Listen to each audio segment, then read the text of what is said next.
Hi, this is Corey Johnston, and today's lesson is going to be a continuation of a previous lesson from the 26th chapter in the book of Proverbs. We made it all the way to the midway point, the 14th verse of this 28-verse chapter.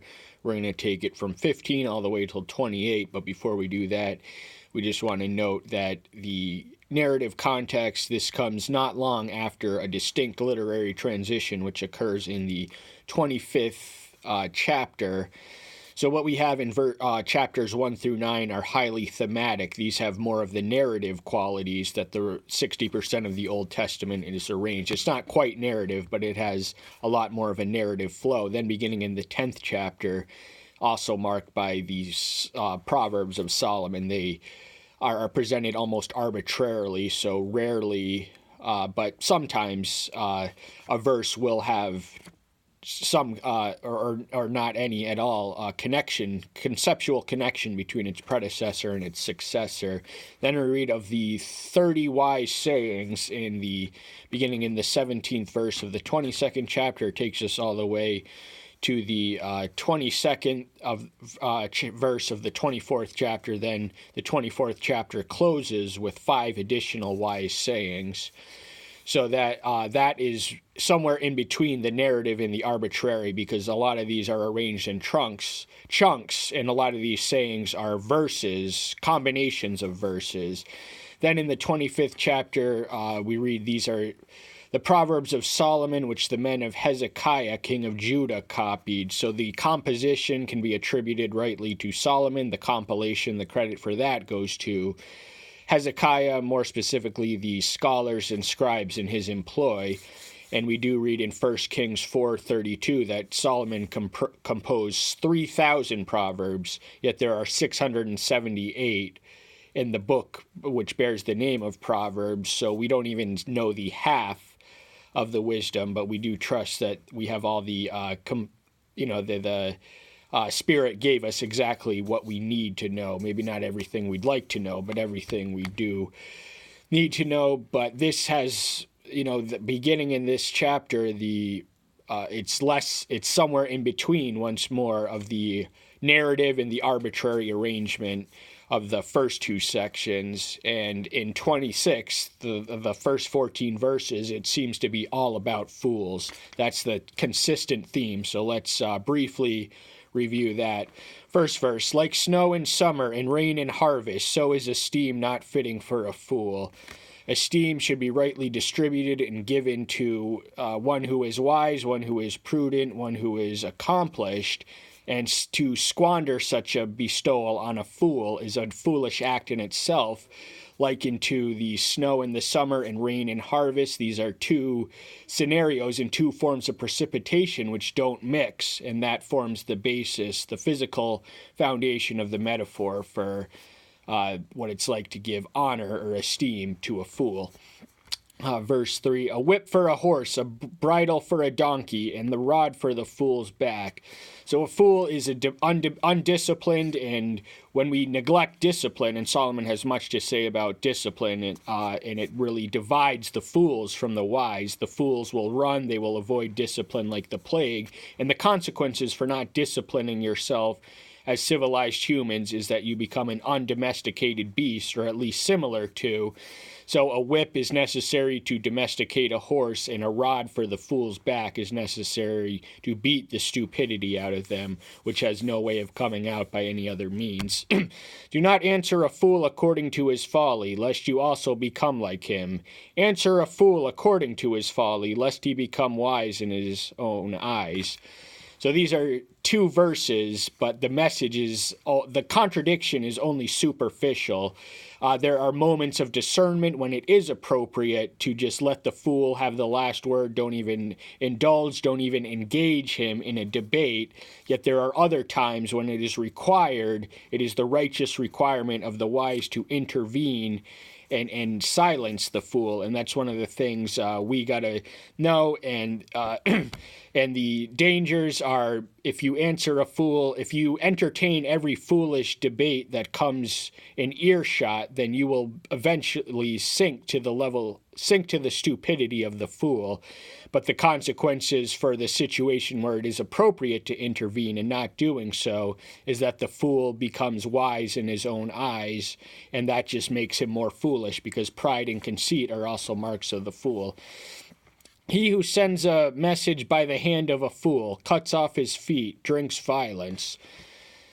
So Solomon, as a royal ruler, relied on couriers. This was prior to the day of instant communication. The only physical way to communicate was to physically come to the person and tell them what you needed, either by writing or by verbally. But if you entrust such a message upon which so much communication relies is really on the messenger, if you trust such a message to a fool, that's like it invites violence, and you're literally or metaphorically sawing off the feet from your limbs. Like one binding a stone in a sling, so is he who gives esteem to a fool. This connects us to the opening verse.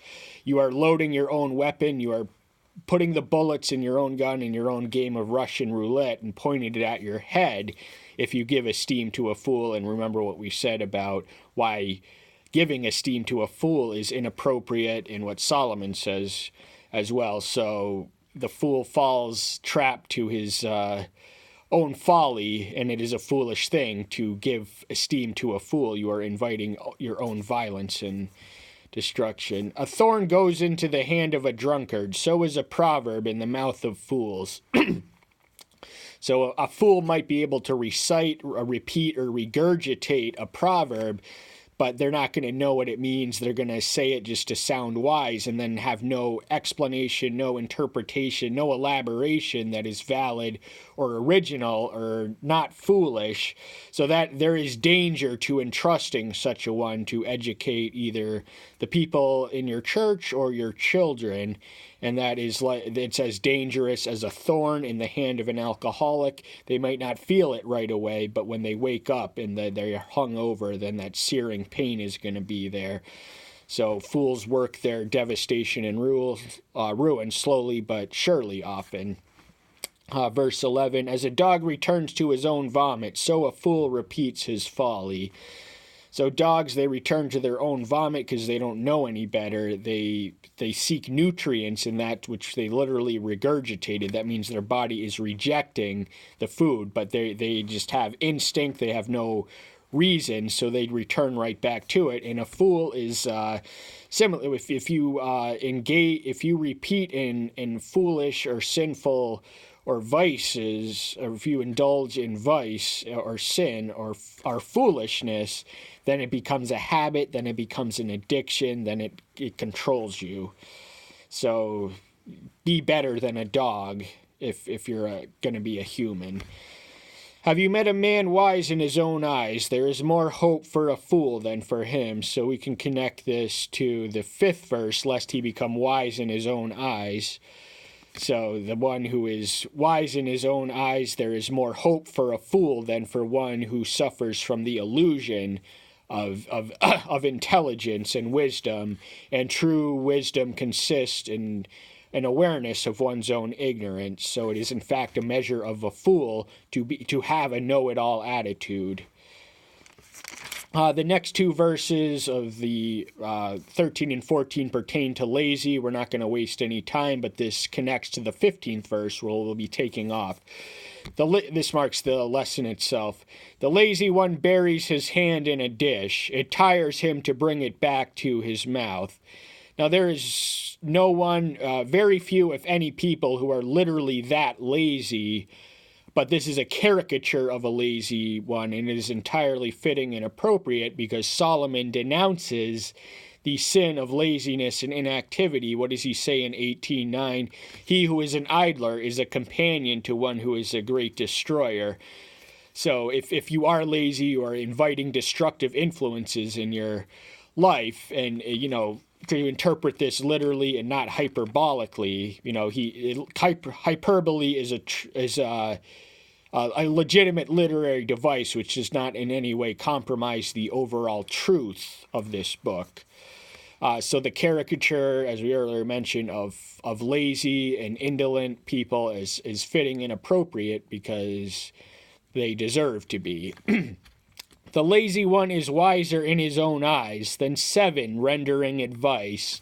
So that theme and concept of being wise in your own eyes, that is a consequence of foolishness, as we earlier identified, and now Solomon qualifies that it is a mark of laziness. So people who are intellectually lazy, they don't expand outside the shell of their own head. They think they know it all, and they bring everything to the conversation, and they don't even listen to the input of others because they think they know it all. They suffer from the illusion of being wise in your own eyes. Solomon says repeatedly throughout the book of Proverbs that the fear of Yahweh is the beginning and the foundation of understanding, wisdom, and everything synonymous with those two. And then one who takes a dog by the ears is a passerby, meddling in strife not his own.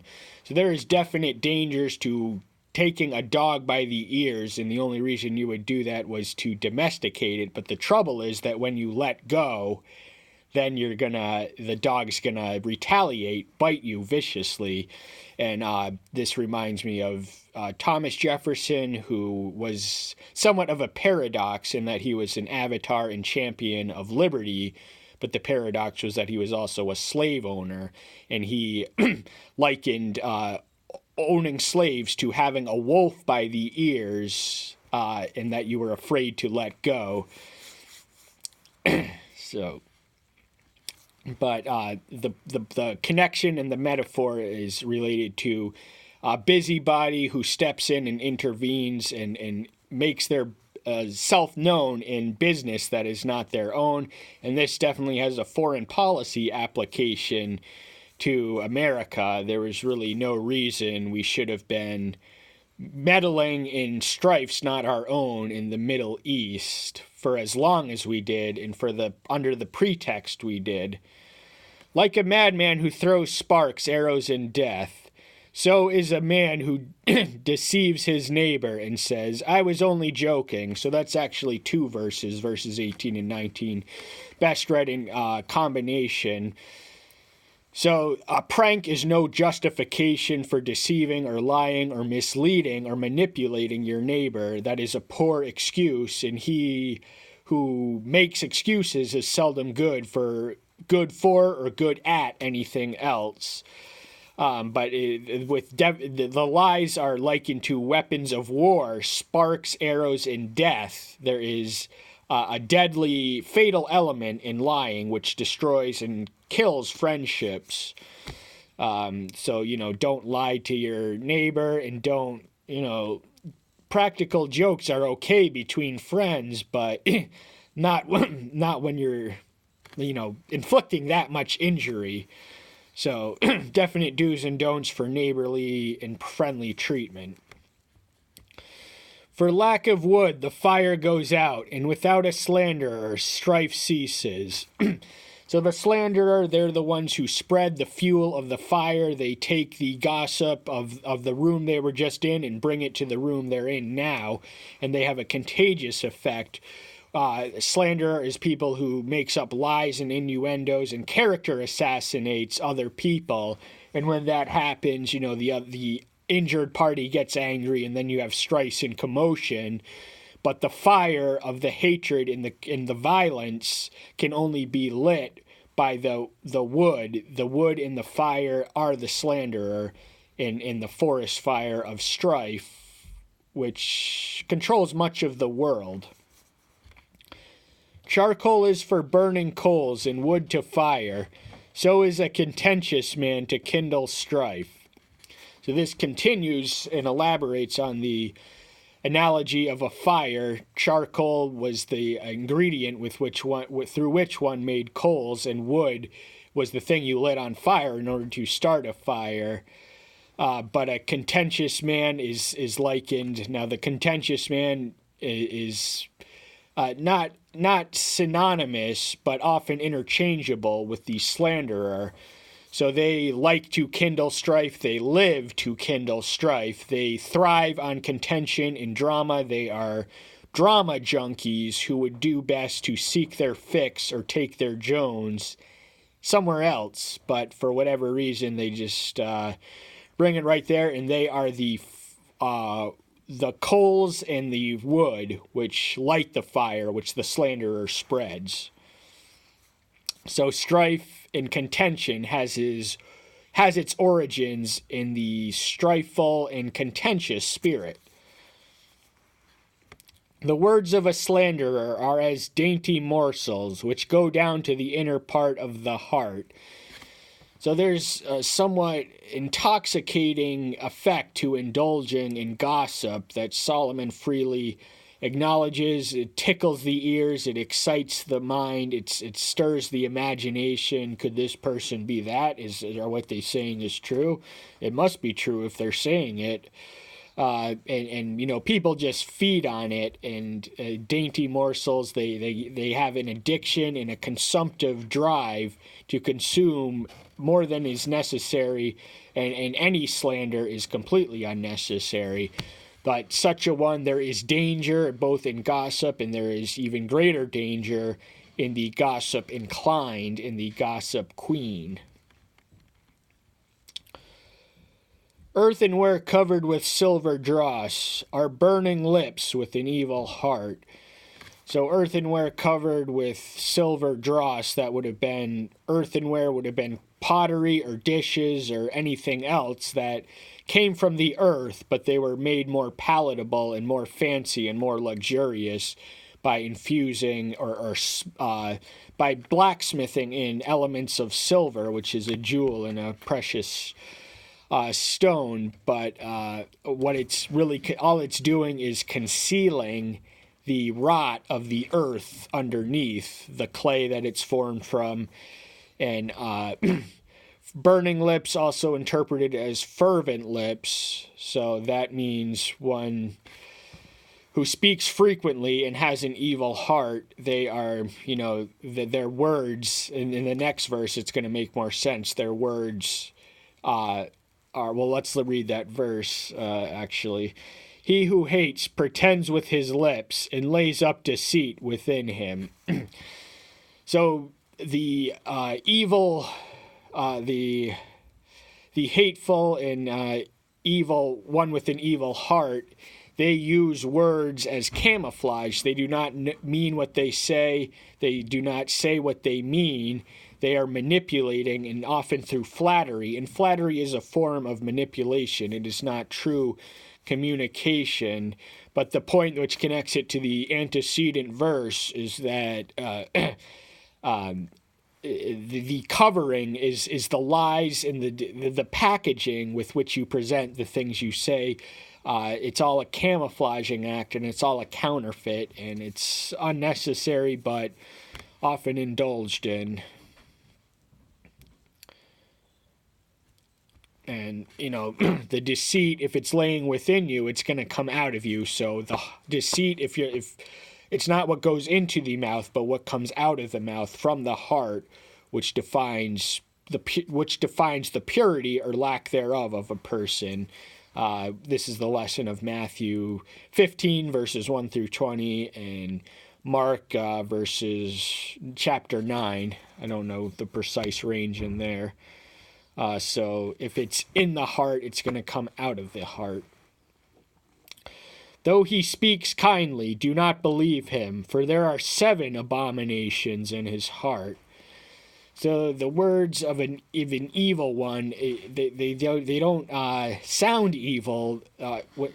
Satan could never tempt us to sin without making it seem so harmless, so innocent, so fun, so beguiling, and so intriguing. And such is a sinful speaker who flatters, and flattery is manipulation. What it does is inflate the ego of the one you are trying to manipulate, and then you are deceiving the one you manipulate. So, but do not believe such a one. Now, we can tell, this should not invite distrust and suspicion for every kind word that we hear. We should gravitate around people whose deeds are as kind as their words. And to quote, to paraphrase Winston Churchill, he reached a certain point in his life where he said, "I no longer believe what people say. I just always watch how they act. Behavior never lies." So that is how we can discern and distinguish between such a one who is truly kind and one who is in fact evil and wicked, but using superficial kindness, superficially sounding kindness to work their evil.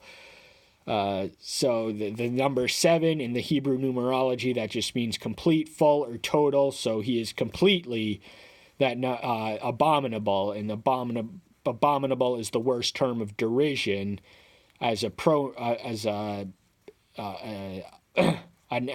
noun or adjective you can use to describe anyone. Hatred is covered by deceit. His evil is disclosed in the assembly. So if you hate someone, you don't want. Hatred is something that the hateful go to great lengths to conceal. They do it through deceit. They sound pleasant and give soft-sounding, kind-spoken words of pleasure, but the evil is going to come out and it's going to reveal itself in the assembly, in the action of doing what he does and behaving. You're not going to know it by listening to him alone. You have to truly watch and see what this person is doing. So remember the wise words of Winston Churchill: behavior never lies. Whoever digs a pit falls into it, and whoever rolls a stone, it turns back on him. So if you set snares and traps and devices for others to fall in, eventually and inevitably you're going to fall in. Maybe not today, maybe not tomorrow, but if you go around flinging straps for anyone, you're walking through minefields, because someone's going to, and you're going to forget that trap. You're going to hide your trap so well that you forgot it was there, just like we all did with some of our toys when we were younger. And whoever rolls a stone turns back on him. So if you rolling a stone, if you're evil, it's going to turn back on you. You think you're in control of it, but it's going to control you if you are evil. A lying tongue hates its bruised ones, and a flattering mouth works ruin. So we've already commented on the manipulative and destructive qualities and characteristics of flattery, but a lying tongue, so if you deceive or mislead, you are in fact, that is an act of hatred. And just to comment on the contemporary standards of hate speech, I'm not going to go so far as to suggest there are no such thing as hate speech, but it is ultimately finalized by a subjective judgment. You cannot objectively qualify that which is hateful from that which is not. What you can objectively qualify is if it is true or if it is a lie. So that should be the measuring rod. And a lot of the people screaming the loudest, the sort of dictators of the civilized discourse and the PC people are just their standard. They hate the truth, so they qualify the truth as hate speech, such as, for example, in New York City, it is now illegal, punishable by a $250,000 fine to call illegal immigrants precisely what they are. That is not a hate statement, that is a truth statement. I'm not sure of the logistics of how they collect the revenue from that, but I do know the rationale behind it. The pretext is they're qualifying it as hate speech, and this is an egregious violation of the First Amendment and the Eighth Amendment. And the Eighth Amendment was written for criminals, and they are criminalizing one for accurately identifying criminals for who they are, because every single one of them, just by the fact of their existence here, are illegal and they are criminals, and it shouldn't be a crime to accurately identify these people for who they are. But that's all the time we have for today. Thank you so much. I'm so glad to see you. Take care until next time. I'll see you then. Bye-bye.